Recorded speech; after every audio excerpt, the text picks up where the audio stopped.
So the continent of Africa must restructure itself in so many ways and so many aspects.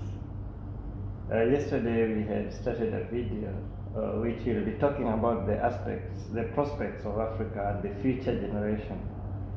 So we looked at the current situation and scenario of economical and political happenings in Africa. If you go around all the way from North Africa to Central Africa to Southern Africa to West Africa, the whole continent needs restructuring. The restructuring we're talking about will not just be political, but for Africa to change, for Africa to stand again, we must look at or revisit our values. What do we stand for? What do we stand for? What do we want as a people? And where does it start from? I think the first thing to restructure in our system is our education. We need to restructure our education because you look at graduates in our continent today, they have gone through a system which was meant to train clerks for the British colonies. So today we still train clerks. They come out of the university, people who are really almost not baked at all or half baked, and they're supposed to compete in the society. And that is why you realize that once most people come out of school, then they have to search for jobs from investors of which or business owners, and you find most business owners in Africa and people who are either not educated or have very little education. So you come from university with a degree and get hired with somebody who almost have no education at all, just invested and did his work well and succeeded through hard work. So we have to first of all restructure our education. Then we have to look at our values. And in restructuring our education, we must also visit the content that we teach in school. I remember there was this training I had when I was in primary school where we were taught that there was one guy from Britain called Johann Ludwig Kraft, that in 1849 he had discovered Mount Kenya. But this is a fallacy, because Mount Kenya was there, it wasn't discovered by anyone, that we all know. Number two, there were people, or Africans or Kenyans, who were staying around Mount Kenya before this gentleman called Johann Ludwig Kraft came from Europe. And therefore, we are teaching our children a lot of useless information. To train you about somebody who saw Mount Kenya, and this kind of questions come in exam, this is useless, and these are the kind of information we are taught in school. It is nonsense, and it's not able to transform, or you can't use this kind of information to measure an individual's intelligence. Secondly, I remember there's this question they used to ask, that if you find 500 shillings on the road, what should you do with it? Should you give it to your pastor? Should you use it? This kind of questions, you know. The answer in real physical or practical life is known, because we know our values. If the politicians steal elections, and they also steal money from our economy, an economy they're supposed to protect, what kind of value do you expect in our children in the society? And also in the education system, how honest do you expect it to be? If the political class is not honest, if the system that puts in the government is not honest, then how do you expect those who are coming to serve in that system to be honest? So we really have to change so many things.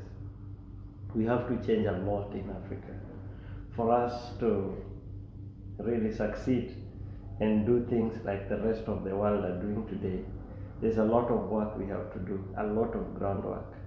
And it doesn't just start from the president or from the bottom people, down, up, or up, down. Each one of us must look at ourselves and restructure our society as a whole. Otherwise, in the next 100 years, it will still be the same. Africa will still continue crying.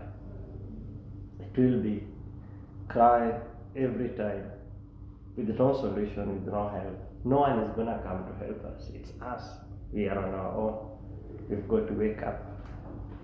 Fellow citizens, it's time to tell your leaders. It's time for youths to take over the running of the country. It's time to give them direction. It's time to restructure our education. Let's bring education with value.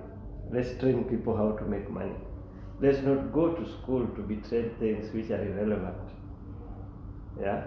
Let's train our children what is relevant. Like in China, they teach them how to make things, teach them how to make watches, teach them how to make computers, teach them how to make phones, teach them how to make cars, teach them how to make fabric. And you find in our universities today, people come out with degrees and they are not able to do anything. They have no skills. So teach people skills, which will lead into job creation, will lead into development, will lead into civilization, industrialization. And these are the kind of information we need our kids to be taught. So we have to change the story in Africa. The story must be different. It cannot be the same. Things cannot keep on running on the same track.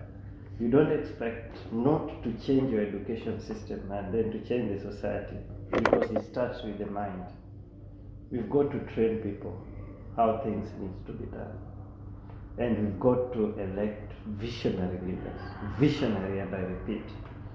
If you keep on selecting leaders or choosing them based on your tribal alienation, or based on who you think you can get some bribe from, then don't expect change, and do not ask for change. Do not cry.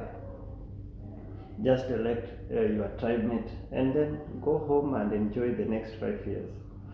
I hate this thing with our citizens, that you elect failures and in less than a month you join the rest who did not vote for your failures in crying. Everybody is crying. Those who elected the failures are crying, and those who rejected the failures are also crying. So both of you are crying together. But whenever you're going to select the failure, everybody is passionate about them. The people selecting them are so passionate and they're ready to kill for their failures. Once they have been installed in the office, then they start crying with the rest of the population. This must stop. Africa must stop crawling. Africa must start walking. The nation must be working nation, not crying nation, where everybody is just crying about economy. See you guys in the next video. We're gonna see how to improve education. We're gonna see what other countries have been able to do. We in Africa is not in isolation, and we need just to find out what others are doing and improve on it or modify it to suit our situation. So thank you guys, and keep on watching these videos. You have any question, you have any comment, you have a way to engage into improving Africa, improving Kenya in particular, I'm so grateful that we can share it together at this platform. Thank you very much, and see you in the next video.